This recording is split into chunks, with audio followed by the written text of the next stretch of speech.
Shalom, shalom, shalom, everyone. Welcome to a live episode of Life with Sharon Midday Motivation. Today is Thursday, April the 5th, 2022. It's Cinco de Mayo. Yes, it is. Happy Cinco de Mayo. And it's a great day to be alive and well. Make it a productive day. Today is going to be a productive day on our show. And the message that we're sending out today is about, well, first of all, it's Relationships Week all week on Life with Sharon Midday Motivation. So I hope you gain some wonderful and important nuggets to help you to have a healthier relationship by noticing the red flags when dating and by doing those behaviors that we've spoken about all week that make a healthy relationship and those that don't. And today we're going to talk about 3 outside sources that interfere with relationships. 3 outside sources that interfere with relationships. A couple of them might be a little challenging to hear, but nonetheless, they have, and it has been proven, when these things come into play in an unhealthy way, and it's the key, we have control over what we do in the relationship. So ultimately, it's not the thing or the entity that I'm going to talk about. It's us not taking the controls that we have and managing those things better that makes for the interference in the relationship. So that's where we have control, but we have to take that control. So that's what we're talking about today. 3 sources that can interfere with having a healthy relationship. But before I get into the heart of the matter, you know what to do. Subscribe to the channel, like the page, click the notification bell so you'll know whenever we're on this platform, and like the video if you like this information. And don't forget to put comments and questions in the feed, even if you're watching on the replay. I'll go back and I read. I can't remember it. I read what it is that you write, and then I make comments. So whether you're watching live or whether you're watching on the replay, it's always important. So share your comments, share your questions, and where I can answer the questions, I will. But I appreciate you engaging with me because it's about a dialogue. This is not a monologue. We are on this journey together and we're sharing together. So let's get into it.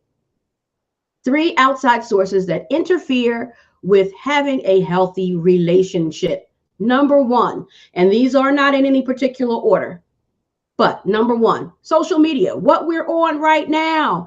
Social media, social media, social media. I can't tell you how many clients, how many couples I've had in therapy where social media has been one of their number 1 issues that's interfering in their marriage or relationship. It doesn't even matter whether they're married or not, but they're in a relationship. How much time one of the spouses or one of the people in the relationship is spending on social media, what type of things they're posting on social media, too much of their personal information, or when they get mad at one another, one of them may be posting passive aggressive comments on social media. So then that allows other people to comment, and it allows other people to kind of sort of, especially those who know you, know what's going on in your relationship. Oh, something must be going on in their house if so-and-so posted X, Y, and Z. So a lot of different reasons why social media has come to interfere, not has come, it didn't come for that, but why it's interfering in relationships. Also, too, just to be quite frank and honest, it's easier to have affairs today because of social media, because you don't have to leave your house to connect with someone, to meet someone, and then, go out and do what you do. So it's made people be able to have undercover relationships easier because the contact has become easier. And how many examples do we all know of that have become public and because people met in the DMs, right? So in so many ways, social media has interfered with relationships because the couple has not had that conversation. And even if they did have the conversation, they have not come to an agreement, or if they did come to an agreement, someone or both parties aren't sticking to the agreement. We need to set some boundaries. We talked about boundaries a couple of weeks ago. We need to set boundaries in our relationship. If you're single, you don't have to have those boundaries, but in a relationship, you do. Remember, it's not a single mindset. It's a team mindset. It's a relationship mindset. I can't do the same things as a single person as when I'm in a relationship, when I'm married. I can't do that. That's selfish. That's one of the unhealthy behaviors, is being selfish. when you're in a relationship. So when we have this conversation about social media, what are the parameters we want to put on it? We need to talk about that, not putting our personal business out there for people to comment on. That's just between us. Not being on social media while we're out enjoying one another's company and one of us is online, chatting with others or whatever we're doing.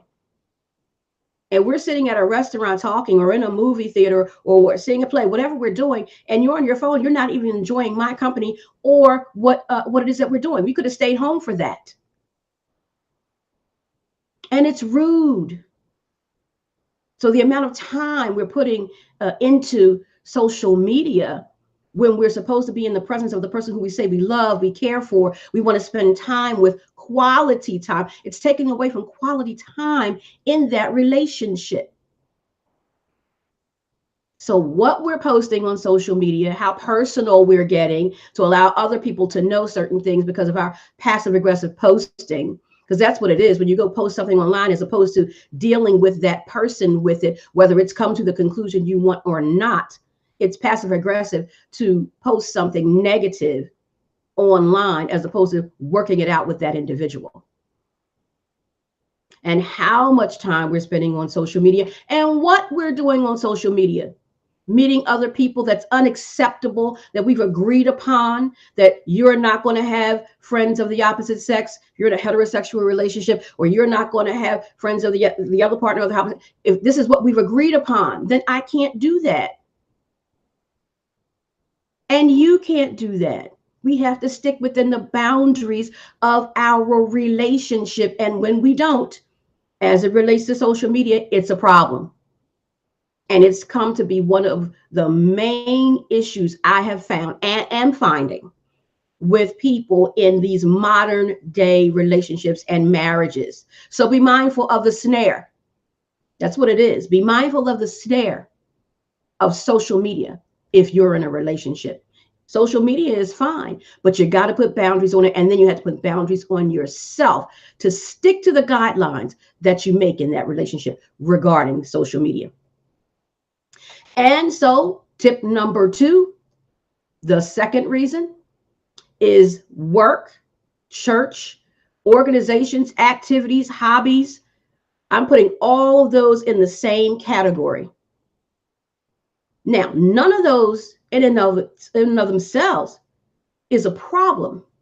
It's how much time you're spending at those places. If a person is a workaholic or a churchaholic or a hobbyaholic, so we'll put that label on it. And of course, I made up some words there.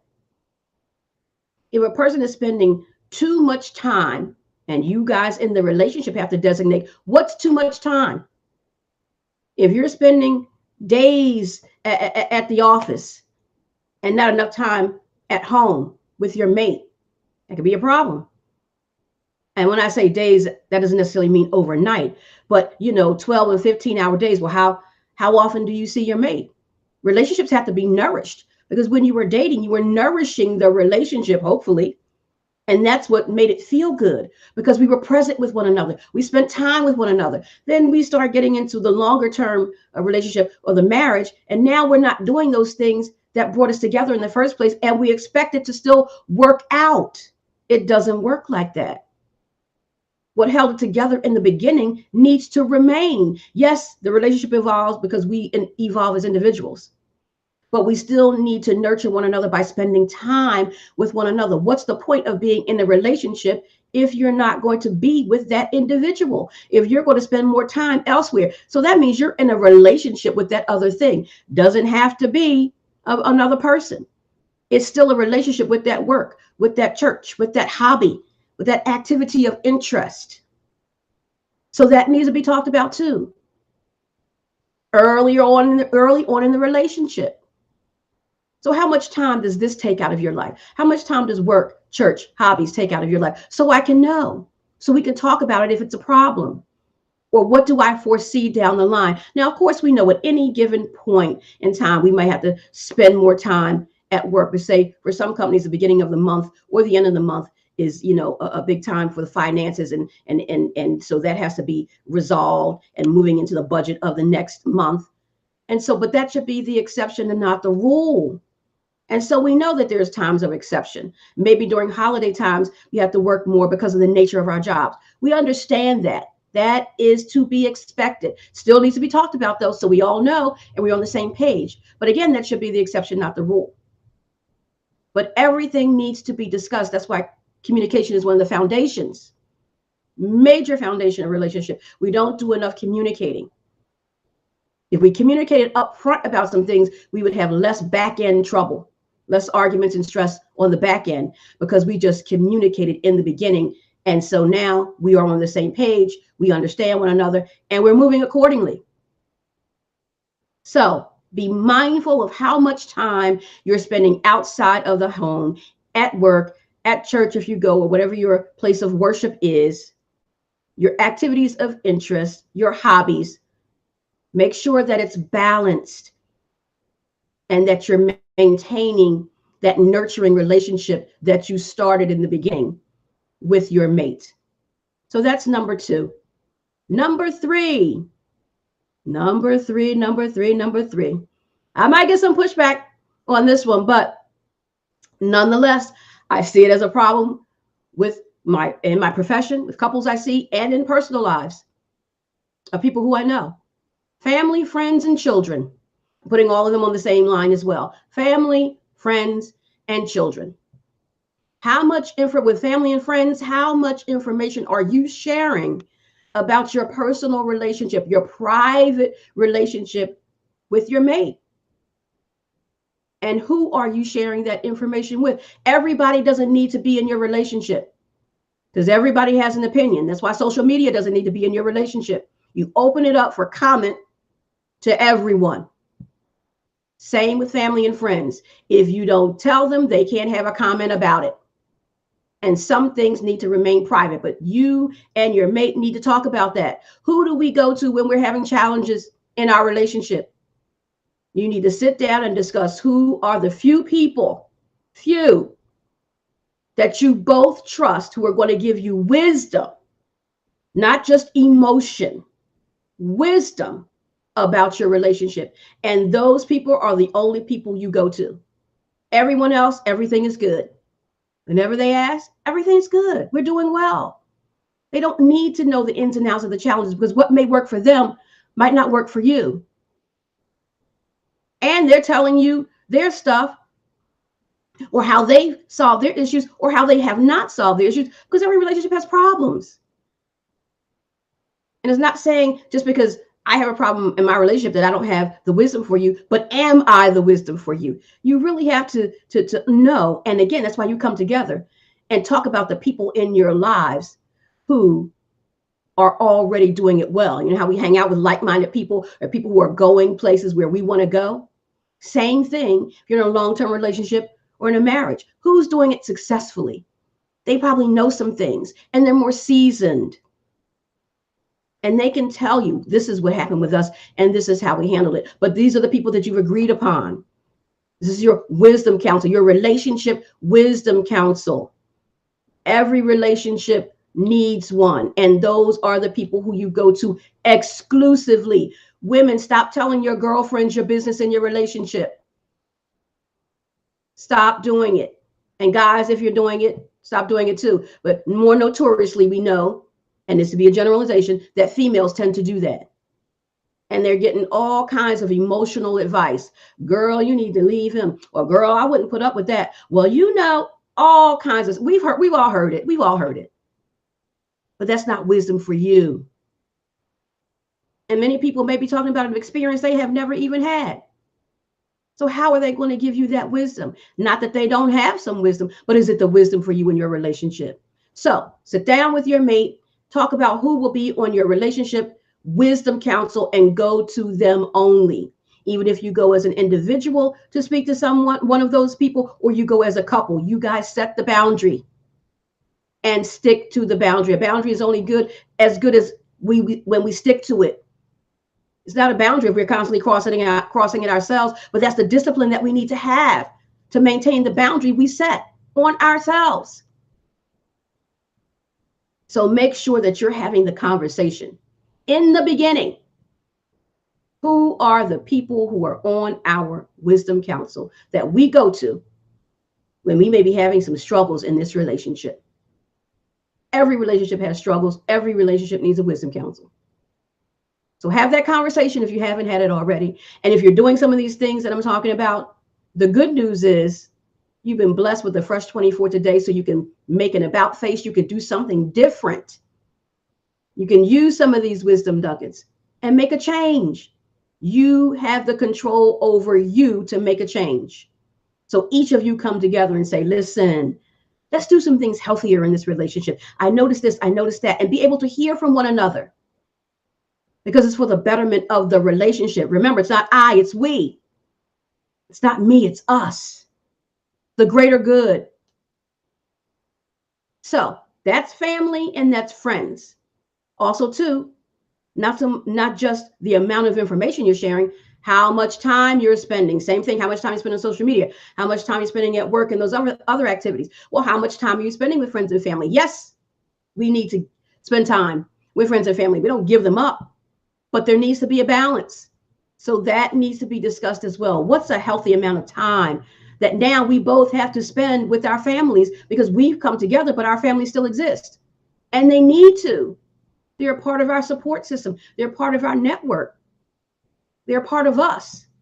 And now we've just included 2 families together with more people. And that's a great thing, but we have to balance the time. We need to talk about it. So the other one in the family, friends, is children. Children can interfere with the healthiness of the relationship. And it's not the children, it's because the couple is not managing the children in the right way. And when I say managing the children, not really managing them, you're managing yourself. First came you, then the children. And oftentimes we find people, and I see this in my couples counseling as well, where, and oftentimes it's a female, but again, I'm generalizing, spending more time with the children than with the husband, and the husband feels left out. Well, where am I? And you wonder why he may be spending more time with his friends or having an affair or doing whatever he's doing, not justifying him making those decisions. Because he can just say, we need to have a conversation and you guys work it out. But just saying, we know this happens. He feels like the forgotten one in the relationship now, because the wife has been spending so much time with the children, and not because the child or the children are infants. It's as they continue to go through life, all the ages and stages of life. But there wasn't a balance. But when the parents are on the same page and working together to raise the child or the children, when the parents are working on the same page and are on one accord and communicating and doing all the things that you do in a healthy relationship, the children fall in line. But I'm nurturing the relationship that brought us together to make the child. So when we do that, we're spending the right amount of time continuing to nurture the relationship that brought us together in the first place, that produced the child. And then that's what the child sees. The child is never being neglected by what I'm saying with the children interfering with the relationship. Not at all. It's not the children interfering, it's that the parents aren't putting the proper balance with their relationship and the relationship with the children and how that all comes together. So be mindful of the balance of the relationship time and the relationship time with the children, the couple relationship time versus the family with the children relationship time. Both are important, but you have to nurture the couple relationship. If you don't, it is doomed. You nurtured it in the beginning. That's why you came together. You can't, water a plant and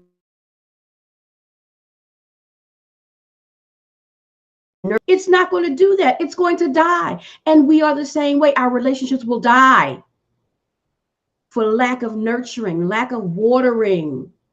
That love that was there, that kindness, caring, time spent, time invested, actually. If that goes by the wayside, what makes you think we're going to stay together and be happy? It doesn't work like that. We're deluding ourselves. So in each one of these areas, it's us putting boundaries on us in order to not have these things interfere with our relationships. All of these things are fine. Social media is fine. Going to work, going to church, having hobbies and activities, it's fine. It's necessary for our self-care, our mental health, our emotional well-being. All those things are necessary. Family, friends, and children are necessary. They're good for us, but we have to manage all of that better within the confines of this relationship. And how does that look for each relationship? Could look different, but it involves conversation, communication about it. So we can put some boundaries on some things, so we can be on the same page as we move forward.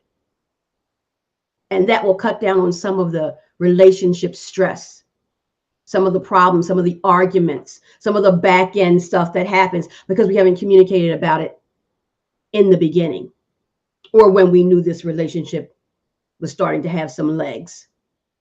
Don't wait till after the fact you've been together 10 years or you're married. Don't wait till then.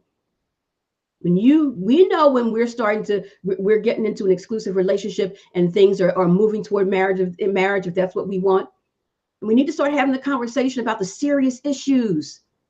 And some of these things people don't realize how they interfere with relationships. That's why I'm telling you, because especially social media, that hasn't even existed that long. And because we haven't talked about it, and it's something that was fairly new, now, we're learning as we go. Well, now we've learned because it's been here a minute. So now you're getting the benefit of, hey, let's talk about the social media. You might not have known before, and we just kind of fumbled through, but we know now it can interfere with our relationship, and we don't want that to happen. Let's talk about it. And that's great.